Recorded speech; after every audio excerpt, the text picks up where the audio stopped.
Hello and welcome to Galaxy TV's Prime Time News. My name is Iribami Salako. We begin with headlines. President Bola Tinubu will depart Abuja on Saturday to participate in the 2025 edition of Abu Dhabi Sustainability Week. Plus, on the news, Oyo State Governor Seyi Makinde formally approves a new Alaafin of Oyo.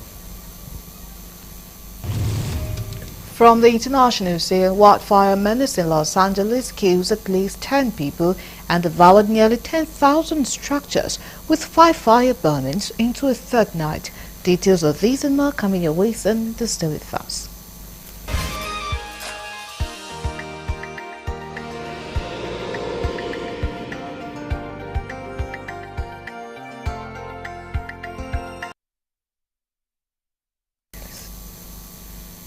Many thanks for staying with us. Now details of the news. President Bola Tinubu on Friday attended special Jumu'ah prayer in commemoration of the 2025 Armed Forces Remembrance Day celebration at the National Mosque Abuja.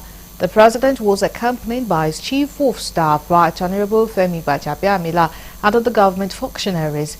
January 15 is here marked as the date for the celebration and remembrance of security personnel and soldiers who died while serving their fatherland. President Tinubu will, among other officials, lay wreath in commemoration of the day. This year's event will be the second in the series since the assumption of office by the president on May 29, 2023. Other senior government officials prayed alongside Tinubu at the National Mosque. When we act with ikhlas, our actions are accepted by Allah and we are rewarded. Ikhlas empowers us to uphold justice, equity, and commitment in all our endeavors, including our professions. Ikhlas assures victory and success in the sight of Allah. When we act with ikhlas, our contributions are recognized and we are rewarded under the protection of Allah on the day of resurrection.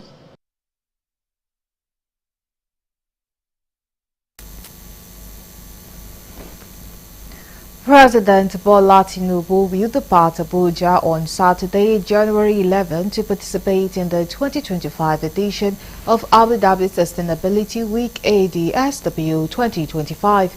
His Highness Sheikh Mohammed bin Zayed Al Nahyan, President of the United Arab Emirates, invited President Tinubu to attend the summit, which will take place in the Emirates from January 12 to 18. Bayo Ononuga, special advisor to the President, Information and Strategy, in a statement said the summit will bring together global leaders to accelerate sustainable development and advance socio-economic progress.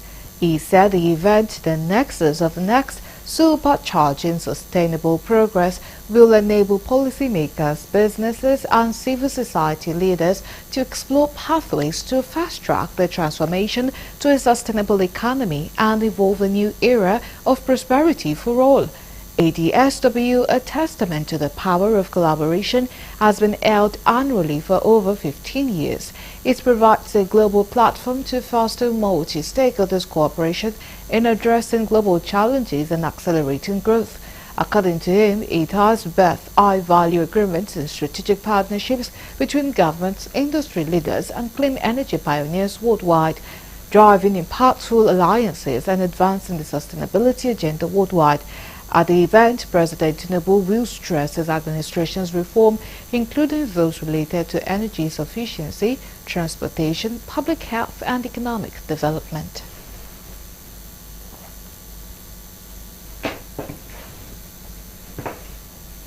Ministry report 844 billion naira capital allocation to the ministry will not be sufficient to drive the program and plans of the ministry in helping to advance the renewed agenda of President Bola Tinubu.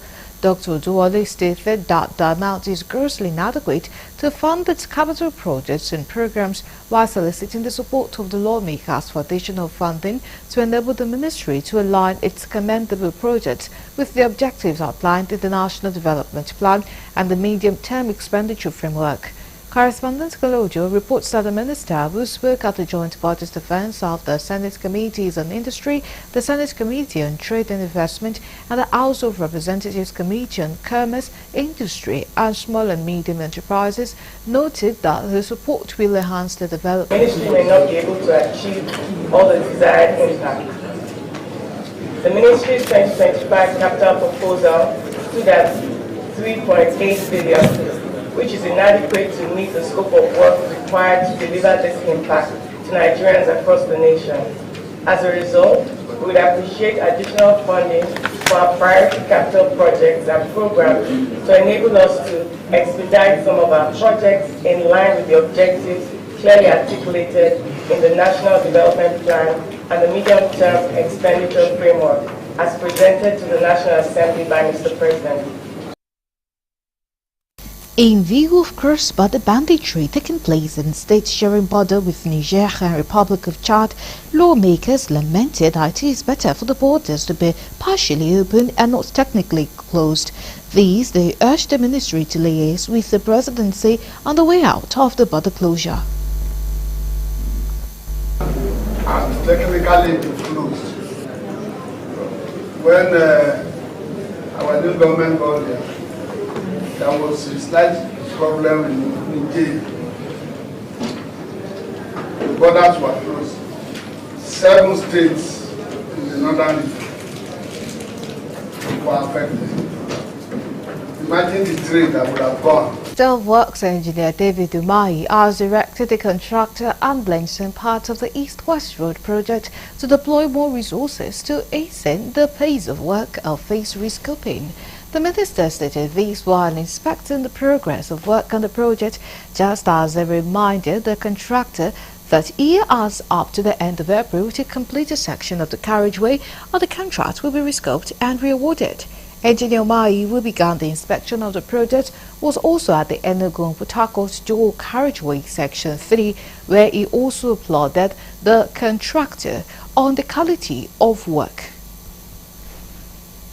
Be informed that Mr. President has given a marching order to NNPC, the people funding this project, Ministry of Works and the NSA to get this project completed as at December last year.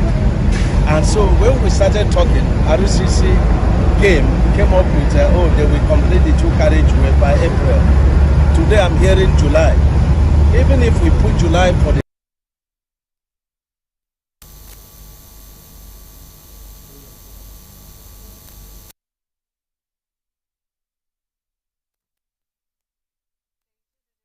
President Bola Tinubu on the need for speedy completion of both and the new and inherited project, he said the ministry under him has decided to make the invite for questioning. Umahi also denied reports that the ministry has abandoned some of the projects inherited from the past administration, confirming that all hands are on deck to ensure timely and speedy completion of all projects. As a Ministry of Works, made up our mind this year is that no matter who is publicly guided, a home to invite. Last year, we had a total of 21 billion available. Mr. President made available for the job of Port Harcourt to Aba section, and the CCC was able to claim only 7 billion. Electoral Commission, Professor Mahmoud Yaqub has declared that conducting elections in Nigeria has become a big business. He stated that Nigeria has conducted more by-elections in the past year than national elections were compared to other countries in the world. Correspondent Kolojo reports that Professor Yaqub, while addressing joint session of the Senate and House of Representatives Committee on Electoral Matters, declared that Nigeria has now fixed electoral season, which according to him is dangerous. Honorable Bob, you touched on a very, very important issue. We need a big, major conversation in this country. What are the reasons that we think something has to be done about the budget? Activities, particularly elections that we are going to conduct in 2025, or make substantial preparations for the elections in 2025. And let me enumerate them. We have already released the timetable for the Anambra governorship election. Party primaries for Anambra State will begin on the 20th of March in the next 2 months and will end on the 10th of April. And there's no provision in the budget for the Anambra governorship election. Okay, that are right within local government headquarters, about 59 of them. How many, in this 125 billion, how many have you provided? Taking into account that we have only this year and part of next year. We want INEC to be really independent. And when they have shortages like this, what they fall back to, you said it does not cover most of the local government. But most of the local government at the end of the day run to the council chairman to get support. And these are the things.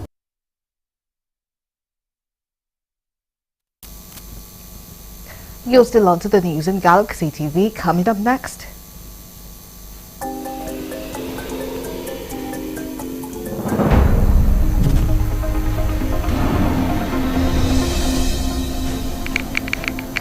Former President Olusegun Obasanjo under the military junta of the late head of state, General Sani Abacha, in 1995. Details of that and more coming after the break. Do stay with us.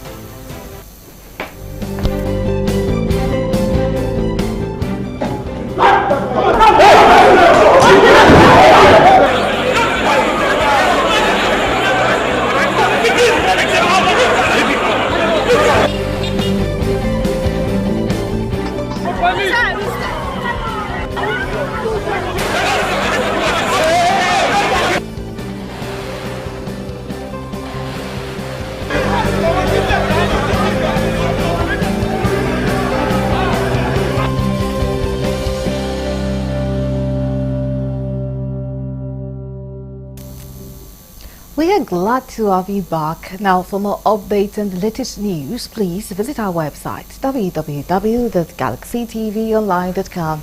Connect with Thoughts on our X handle at Galaxy TV.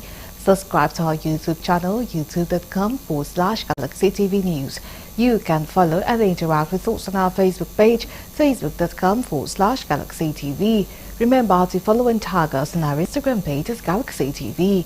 Our social media platforms are user-friendly and can always accommodate you live updates and comments, as you can easily scan our IG QR code. Now to the story teased earlier. Former President Olusegun Obasanjo has disclosed that his attitude of not keeping quiet on national and international issues led him to jail under the military junta of the late head of state, General Sani Abacha, in 1995. Obasanjo also hinted that the quest to save Nigeria from an imminent disintegration made him to seek the presidency in 1999, admitting that he had settled into agriculture after his military service at age 42 before the quest came. Speaking during an interactive session with 50 Olusegun Obasanjo Presidential Library, OOPL, Obasanjo tasked the youth on positive leadership roles for the continent. In a statement by Special Assistant on Media, Kehinde Akinyemi, the former president spoke when the budding youth under the aegis of Future Africa Leaders Foundation came with the 10 winners of the prestigious and life-challenging Future Africa Leaders Award. He said his prison experience was part of the challenges of life he personally had, and the journey to it started with his inability not to always keep mute.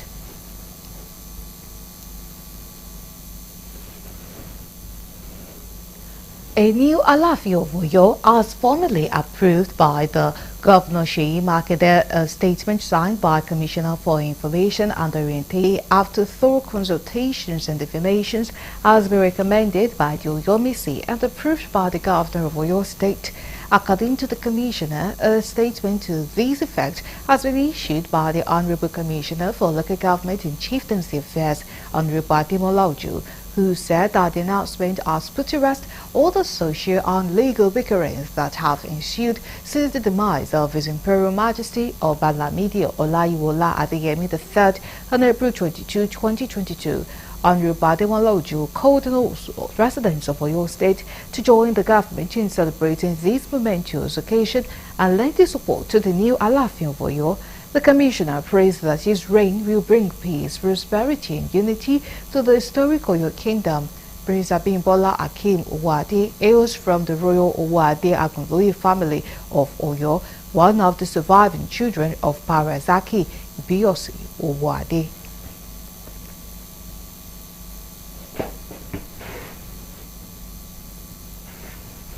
In a split decision of 2 justices to 1, the Court of Appeal sitting in Abuja has barred the Federal High Court in Kano from adjudicating over the Kano Emirates legal battle. Justice Gabriel Kolawole, who delivered the lead judgment, held that the Federal High Court has no business adjudicating over the chieftaincy matters, but ordered that the matter be returned to the Kano State High Court, being the proper court for such matters. Correspondent Kolojo reports that the presiding Justice Mustafa Mohammed and another justice agreed with Justice Kolawole that the Federal High Court has no jurisdiction to go into the Kano Emirate legal battle. They, however, disagreed with them that the case be returned to the Kano Chief Judge for reassignment to a judge of the State High Court. Instead, the 2 justices held that the proper order to be made was for striking out. Still on judicial matters, Justice Emeka Nwite of the Federal High Court Abuja has granted the Department of State Services DSS permission to remand 10 suspected terrorists who had planned to launch a Boko Haram e-swap cell in Osun for 60 days pending conclusion of investigation. In a ruling on the expert motion moved by the lawyer, the judge held that the application was meritorious and the counseling granted. He subsequently adjourned the matter to March 3rd for mention. In the affidavit deposed to by personnel of the agency attached to the Legal Service Department at the National Headquarters, maintained that the suspects were arrested in Elisha East local government area in Osun State. He said the suspected terrorists were arrested on December 16, 2024 upon reasonable suspicions of their involvement in terrorism.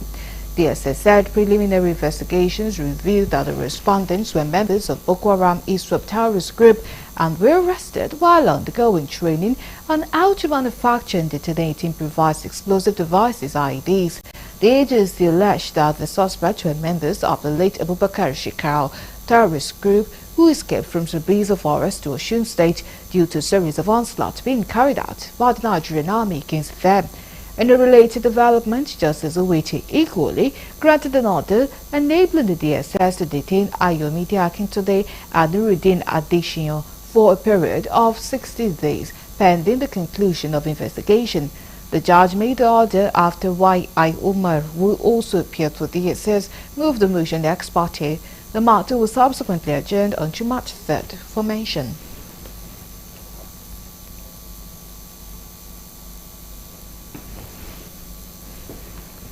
Twelve male defendants suspected to have had a hand in the murder of an undergraduate student of the Ajayi Crowther University, Oyo, Jeffrey Akro, have been granted bail. Justice Ladiron Akintola of the Oyo State High Court in its ruling admitted the suspect to temporary release in the sum of 5 million naira in like sum, while their parents are to stand as surety, while also adjourning the case till February 21st for the commencement of trial. The trial judge also mandated the management of the university for burial. Parties to the suit, after careful deliberations, had approached the court to apply its discretion in granting the suspect bail. Jeffrey Alex Akro was allegedly tortured to death by for the prosecution as well as for the defendants, and there's no amount of sympathies that totally captures the trauma that would naturally be felt in a situation like this, and we can only continue to thank God for the life of the deceased. But the judge did not just come up, he looked at issues holistically, so to say, and he made it a point of duty to seek the opinion of the prosecution counsel to ask if that was the decision or The Economic and Financial Crimes Commission, EFCC, was established by an act of the National Assembly on 12th December 2002 by the administration of President Olusegun Obasanjo. The gazette was to combat corrupt practices and sanitize business transactions not only in government-owned institutions but the entire Nigerian society. I think basically you need a person of integrity. If a man of integrity gets there, he doesn't want to steal, and he will not allow any other person to steal. And again, you know, system works itself at times. What do we have as a system? Because it's marks of absurdity that we kept gold, we kept jewelries with hunters, and it got missing.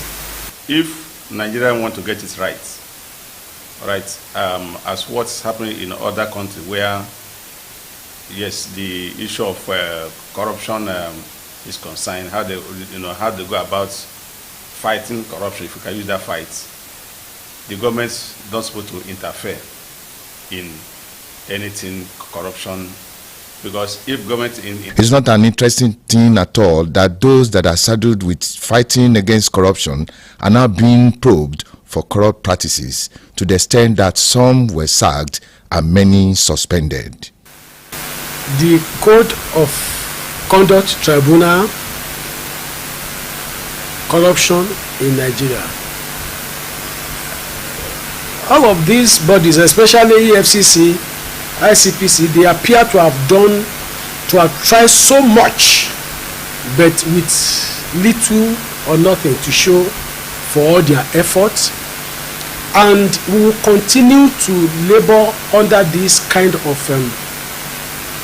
burden for as long as we do not know which body should serve as the primary body to ensure that corruption is checkmated. Post in that sector is being appointed by the presidency, right? And we don't know their background. Some of them have some skeletons in their cupboard even before them entering into that post. Because the question asked me, that is also I have such. It has been also coming in my mind what they are using those billions of naira recovered to do. You can see them, that's it's pertinent to do reorientation of anti-graft agencies in the country and modify the leadership and their internal working mechanism for efficiency, accountability, and fairness. From Lagos, this is Lebi Joseph reporting for Galaxy TV News. And still on the Anti-Graft Agency, operatives of the Economic and Financial Crimes Commission have arrested 4 Chinese nationals and 101 Nigerians in a business apartment in the Godu area of Abuja over suspected internet fraud. The Commission announced the arrest on Thursday, 9 January 2025 via a tweet on its X handle on Friday. In its ongoing effort to rid the nation of internet fraud, in October 2024, 10 individuals were convicted and sentenced to various jail terms and fines for internet-related offences following a crackdown by EFCC operatives. The suspects are pleaded not guilty to charges involving internet fraud, impersonation and employment fraud.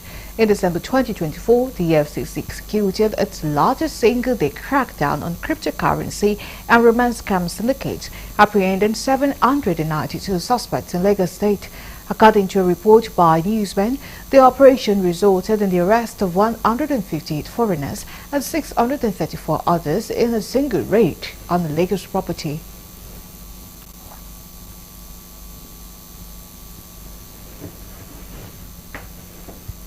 Wide enforcement of mandatory third-party motor insurance laws as from January 1st, 2025. The Inspector General of Police, Kayode Egbetokun, who announced the crackdown, said it was aimed to address the alarming statistics that less than 30% of vehicles on Nigerian roads are insured, posing significant risks to road users. Commissioner for Insurance from the National Insurance Commission, NICAM, said the enforcement will ensure that all vehicle owners comply with the legal requirement for third-party insurance as stipulated in Section 68 of the Insurance Act and Section 3, subsection 1 and 2 of the Motor Vehicle Third-Party Insurance Act. To assure you that from 1st of February, like you suggested, we are going to see increased efforts in the enforcement of this law.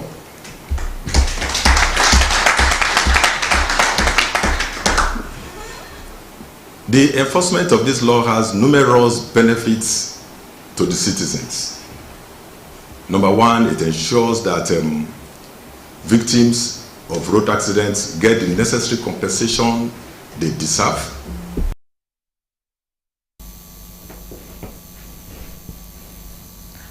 The 190 newly promoted officers of the Rivers State Police Command are being charged to maintain professionalism and uphold the integrity of the Nigerian police force.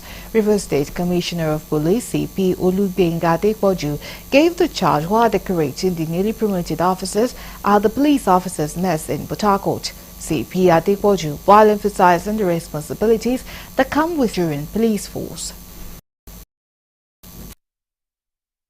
As you are being promoted now, you know there are a lot of responsibilities now, and you have to work more than ever before. There are a lot of things that we have to do. We have to uphold the name of the force. You should warn the men working under you, zero tolerance for corruption, and ensure you relate more with the members. We give a flying color to the Nigerian police.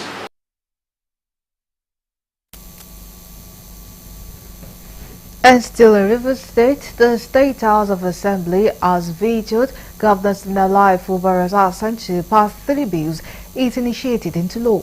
The Assembly, which is led by Martin Awewile, said their action was backed by Section 100, subsection 5 of the Constitution of the Federal Republic of Nigeria, 1999 as amended, and in the interest of people of the state.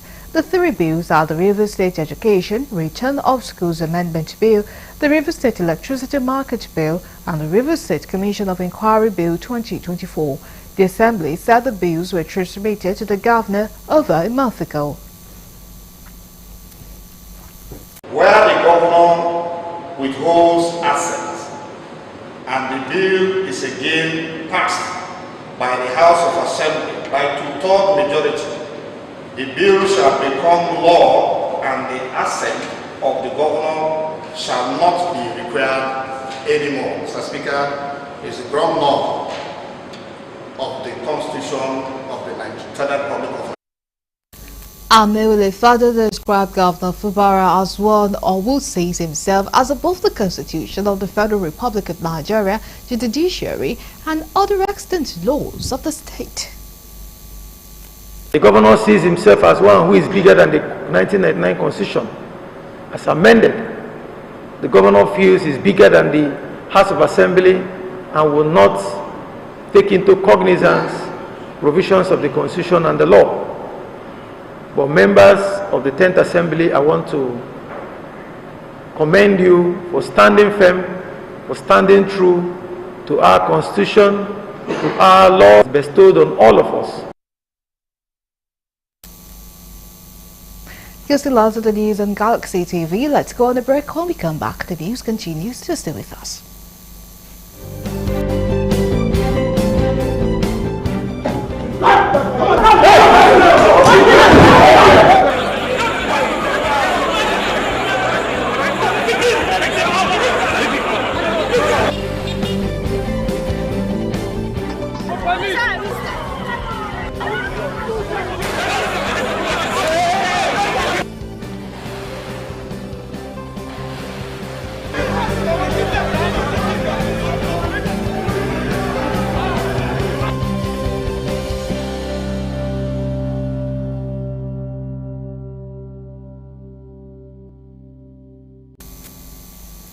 Many thanks for staying with us. Now, moving on with the rest of the stories.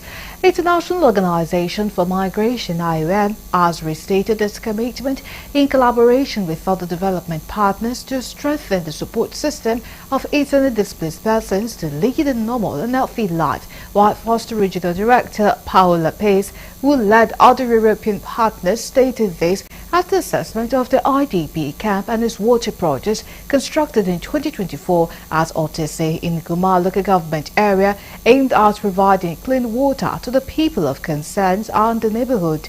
While expressing satisfaction on the assessment of reticulation of water projects, she promised to return later this month with other partners towards providing solutions, if necessary, socio-economic support to help stop the crisis that displaced them and restore peace to them this year in 2025. Just as the Semabas and the Humanitarian Affairs Commissioner both thanked the IOM and other partners for attracting more partners to support Benue in its quest to return the IDPs program on the 24th of January 2024 for the final process of returning IDPs to their homes. I've seen some improvement because last time I came I saw very congested camps, and some of these camps have been decongested thanks to the build of the big camp, but there's so much more to be done, and that's why I came back also to assess the improvement and to see how we can support more the governor of Benue and his team and the community to make a difference for 2025. So I really hope that in 2025 we can work more, attract more partners to work with us and the government on the lead to do more in terms of potentially peace building. IOM has done Otese camp. So many other UN organizations and local partners have trained their own role in different ways. Principally, we are grateful to IOM for deploying their resources, technical know-how, and attracting sponsorship for Benue IDP situation. And launch our action plan, Global Solution Action Plan. I know that more of this, we are expecting a lot of partners to come towards the implementation of the global solution for the IDP. And still in Benue State, Governor Ayasin Thalia has called for stronger coordination between the state government and donor agencies to improve shelter, sanitation, healthcare services, agricultural support, education and camp management in the state. The governor, who stated this, emphasized his administration's long-term goal of returning displaced persons to their ancestral homes and restoring normalcy. He stated this while hosting Paolo Pace, the Regional Director of the International Organization for Migration, IOM, and Alexandre Castello, the Nigerian head of the European Civil Protection and Humanitarian Aid Operation ECHO at Government House, Makurdi. The IOM Mission Chief Paolo Pace, commending the state government's proactive measures, expresses hope for the restoration of peace in the region, just as Alexandre Castello, head of ECHO in Nigeria, emphasized the importance of collaboration and effecting the humanitarian crisis. While we've made significant strides, the enormity of the crisis necessitates sustained and coordinated efforts. We earnestly call upon IO with us. We are here together. We continue working in Benue because we are very conscious of the importance to alleviate the suffering, but also to help build a nation where no man is oppressed. Benue also hosts not only almost 500,000 internally displaced persons, but also refugees from neighboring countries. So it's a country that is a state that has demonstrated in Nigeria a lot of willingness to welcome newcomers and to find solutions to live peacefully all together. Our dear partner IOM, Paola, really insisted, saying that we have to come to the field. They managed to convince us, so it's really a matter of humanity and collaborations. Now we move to the international desk for more news.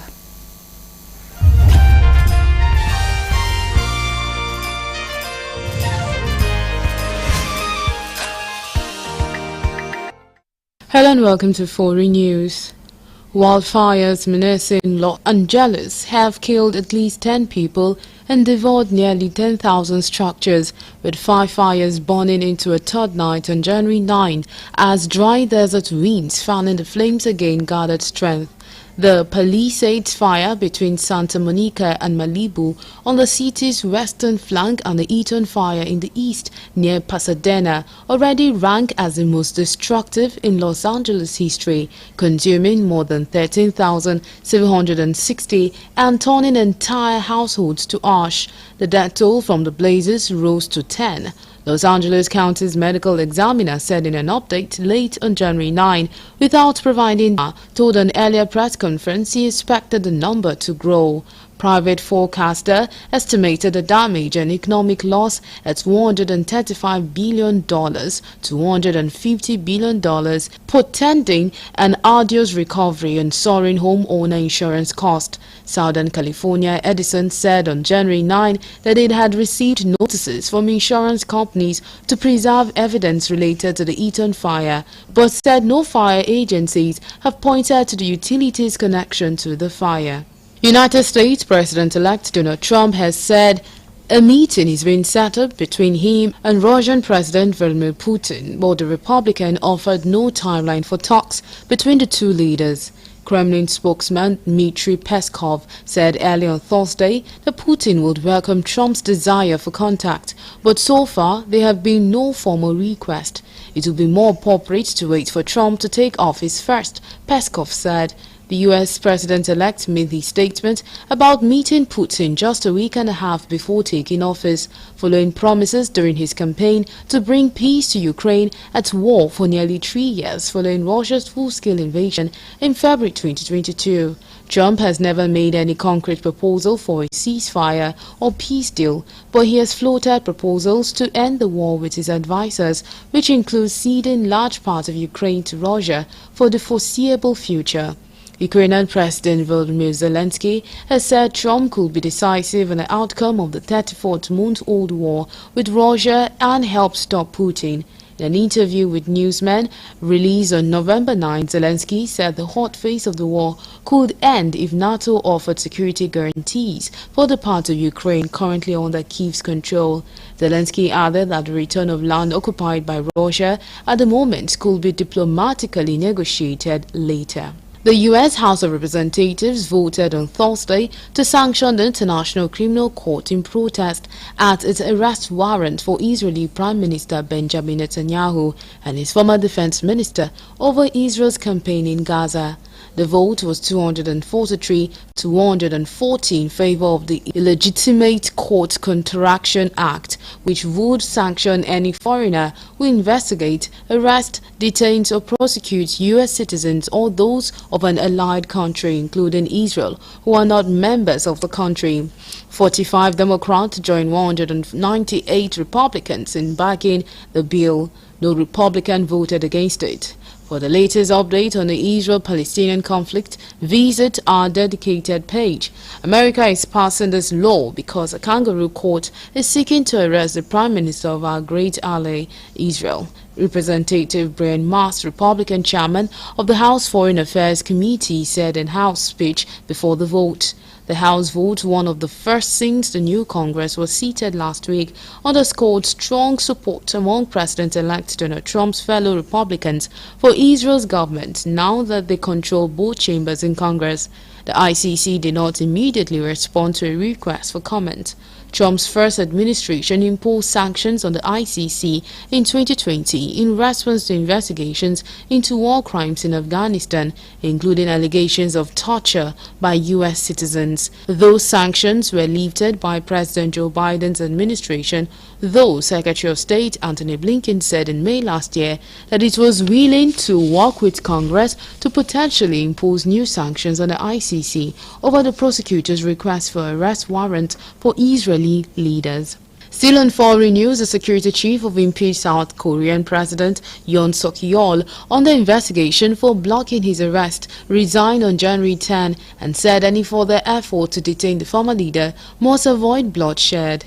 Yon's short-lived declaration of martial law on December 10 has plunged one of Asia's most vibrant democracies into a period of unprecedented political turbulence as a top court deliberates over lawmakers' decision to impeach Yon, who is held investigation for possible insurrection. Those officers were last week stopped from bringing Yon in for questioning in a 6-hour standoff with the Presidential Security Service headed by Park Jong-jong. Investigators have a warrant for Yong's arrest and have said they are determined to detain him for questioning. Park, a former senior police official, was questioned by the police on January 10 over his role in last week's standoff, and his office announced he had submitted his resignation. As he arrived at the police headquarters in downtown Seoul, he told reporters that the current attempt to arrest the sitting president was wrong and that there should not be any physical clash or bloodshed under any circumstances. Acting President Choi Sang-mok, just 2 weeks in office and thrust into political cauldron on January 10, called for a fresh way to resolve the stalemate between investigators and Yon security. He proposed Parliament prepare a bill to appoint a special prosecutor. Venezuelan President Nicolas Maduro, whose nearly 12 years in office have been marked by a deep economic and social crisis, is set to be sworn in for a third term on Friday, staying in power despite a 6-month dispute over a July election and international calls for him to stand aside. Maduro, president since 2013, was declared the winner of July's election by both Venezuela's electoral authority and top court, though detailed tallies confirming his victory has never been published. Venezuela's opposition says ballot box level tales show a landslide win for his former candidate Edmundo Gonzalez, who is recognized as president-elect by several governments including the United States. International election observers say the vote was unfair.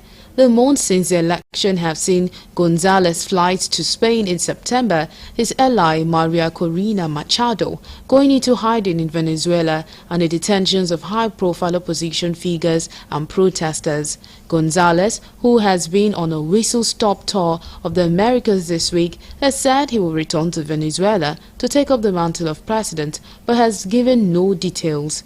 The government, which has accused the opposition of fomenting fascist plot against it, has said Gonzalez will be arrested if he returns and offered a $100,000 reward for information leading to his capture.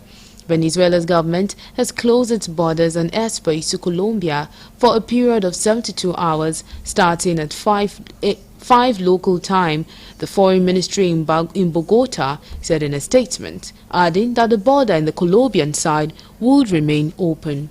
Finally, on foreign news, Muhoozi Kainerugaba, the son of Uganda's President Yoweri Museveni, has announced that he has quit X, where he has been posting controversial messages.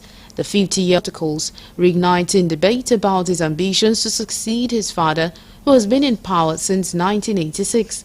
He recently sparked anger with a tweet in which